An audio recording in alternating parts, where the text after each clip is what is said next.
जब बिना पढ़ा लिखा होगा। पढ़ा लिखा व्यक्ति कभी सस्ता मिलने वाला नहीं।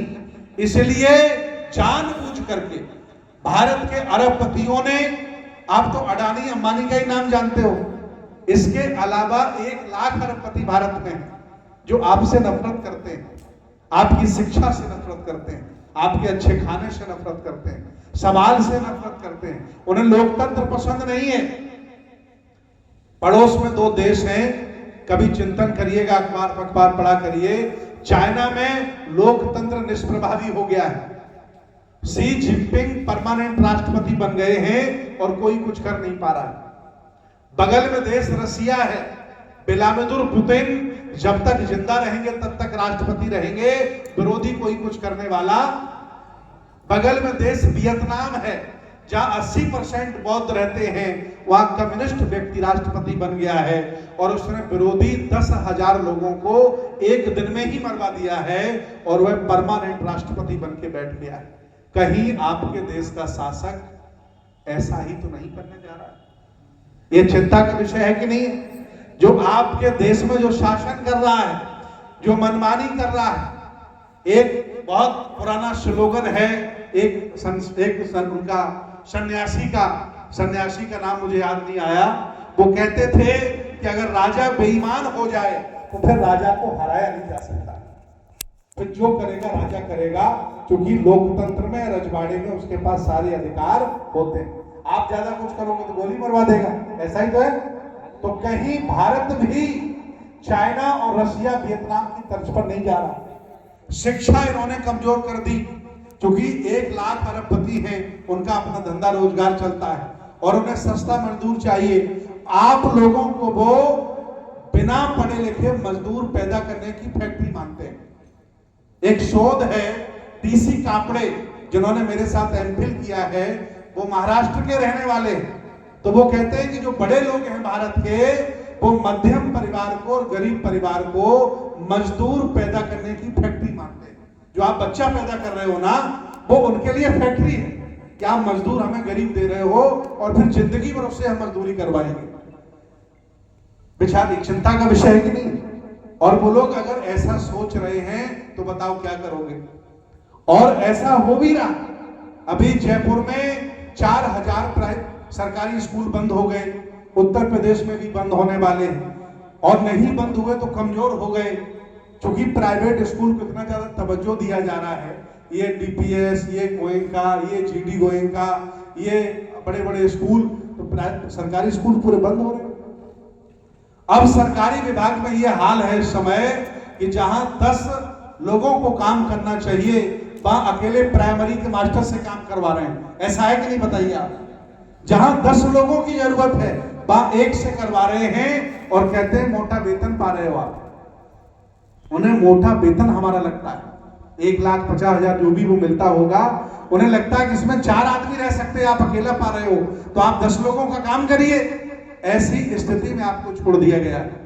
तो इसलिए पहला हमला शिक्षा पर हो रहा है, जिसकी बदौलत आपके चेहरे पर चमक आई थी।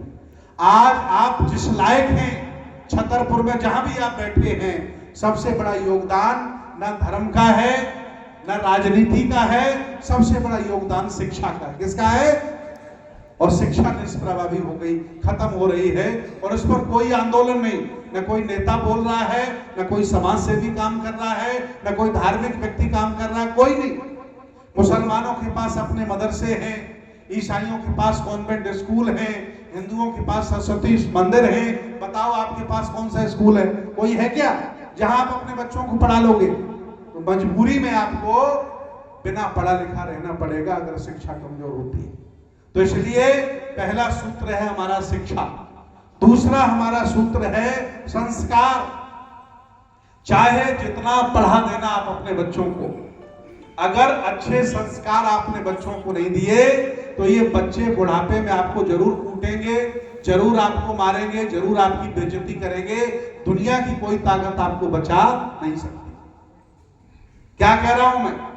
चाहे जितनी डिग्रियां दिला देना आप अपने बच्चों को, चाहे जिस लेवल की शिक्षा दिला देना आप अपने बच्चों को, अगर आपने अच्छे संस्कार उन्हें नहीं दिए तो बच्चों के अपमान से कोई बाप और मां बचने वाला अभी शुरू हो गया। मेरे पास फोन आता है कि बंते जी मेरे लड़के ने मुझे बहुत गालियां दी। अभी परसों ही एक व्यक्ति ने कहा कि मेरे लड़के ने मुझे मारा है बंते जी, मैं आत्महत्या करना चाहता हूं। तो मैंने कहा आत्महत्या तो कायरता है, कायरता वाला काम है, आत्महत्या मत करो। और अगर बच्चा ही आपको मार रहा है तो आप घर छोड़ दीजिए। क्यों भाई, दुनिया में चाहे चले जाइए, मरने से क्या होगा। तो ये सब क्यों हो रहा है? पहले घर हमारे कच्चे थे तो बड़ी मित्रता हुआ करती थी। एक दूसरे घर हम सब्जी मांग लेते थे, एक दूसरे घर हम आग मांग के लाते थे। होता था कि नहीं होता था?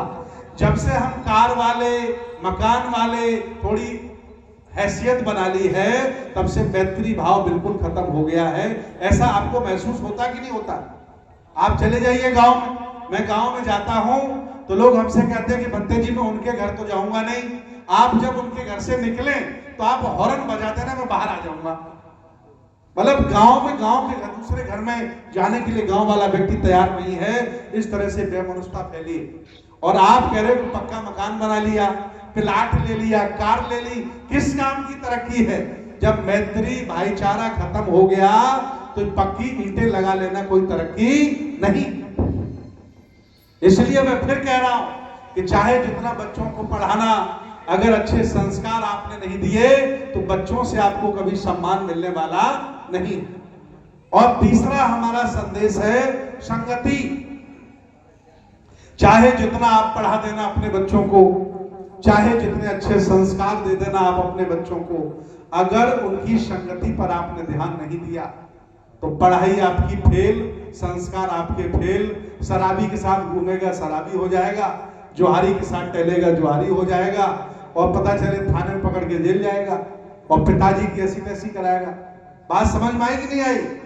शिक्षा जरूरी है, लेकिन शिक्षा के साथ संस्कार जरूरी है, और शिक्षा संस्कार के साथ संगति भी जरूरी है। अगर बाप गलत जगह बैठता है तो बच्चे को रोक नहीं पाएगा, अगर बाप गलत कार्य करता है तो बच्चे को रोक नहीं पाएगा, अगर मां गलत कार्य करती है तो अपनी बेटी को कभी वो रोक नहीं सकती। तो इसलिए याद रखना कि अगर चाहते हो कि बच्चे आपकी अच्छी संगति में बैठे तो पहले आपको अपनी संगति सुधारनी पड़ेगी। तो पहला सूत्र हमारा क्या था? शिक्षा, संस्कार, संगति, और चौथा है एकता। जंगली जानवरों में एकता पाई जाती है। अगर कोई बड़ा जानवर हमला कर दे तो सारे इकट्ठे हो जाते हैं, आपसी झगड़ा भूल जाते हैं। आसमान में पक्षी उड़ते हैं, विपरीत हवा जब होती है तो लाइन बना लेते हैं ताकि सब लोगों को हवा का सामना ना करना पड़े। और ये समाज जातियों में बटा है, गोत्रों में बटा है, जाने कहां का नहीं बटा। बाबा साहब ने जब हमें छोड़ा था तब हम तो, बाबा साहब ने तो जातियों का वर्गीकरण कर दिया था, SC ST OBC बना दिया था। 5-6 हजार जो जातियां थी उनको 3 जगह समेट दिया था, SC ST OBC, और बहुजन समाज हमारे महापुरुषों ने नाम दिया था। अब हम लोगों ने जाति लिखना भी शुरू कर दिया, और जब पढ़ लिख करके विद्वान हुए तो बाबा साहब के संगठन को भूल गए। बताइए बाबा साहब ने कौन कौन से संगठन बनाए पता है आपको?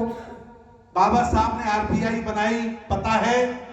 बाबा साहब ने बुद्धिस्ट सोसाइटी ऑफ इंडिया बनाया, पता है? बाबा साहब ने समता सैनिक दल बनाया, पता है? बाबा साहब ने बहिष्कृत भारत पत्रिका चलाई, पता है? बाबा साहब ने जनता पत्रिका चलाई, पता है? बाबा साहब ने समता पत्रिका चलाई, पता है? हम लोग बाबा साहब के संगठनों के भी हत्यारे हैं और पत्रिकाओं के भी हत्यारे हैं। क्योंकि जब हम पढ़ लिख करके बड़े हुए, जब 4 पैसे हमने जुटा लिए, 2-4 किताबें पढ़ ली, तो हमने ज्योतिबा फुले का संगठन नहीं चलाया, सत्य शोधक समाज, हम खुद राष्ट्रीय अध्यक्ष बन गए और अपना नया संगठन बना लिया। अब संगठन खेलने लगे। मैं भी गया फतेहपुर में, तो एक गांव था, गांव में मुझे एक व्यक्ति मिला, अंतरराष्ट्रीय अध्यक्ष था, अंतरराष्ट्रीय अध्यक्ष। तो मैंने कहा अंतरराष्ट्रीय अध्यक्ष आप कैसे बने, किस देश में बैठक हुई बताइए? तो बोला अभी तक तो मेरा पासपोर्ट भी नहीं बना है। तो मैंने कहा अंतरराष्ट्रीय अध्यक्ष बन कैसे गया? ये जो आजादी का नाजायज फायदा उठा रहे हो ना, एक दिन बर्बादी का कारण आपका बनेगा। सत्य शोधक समाज, ज्योतिबा फुले ने संगठन बनाया, काम करना था उसमें कर लेते, बाबा साहब ने संगठन बनाया उसमें काम कर लेते, मान्यवर साहब ने संगठन बनाया उसमें काम कर लेते।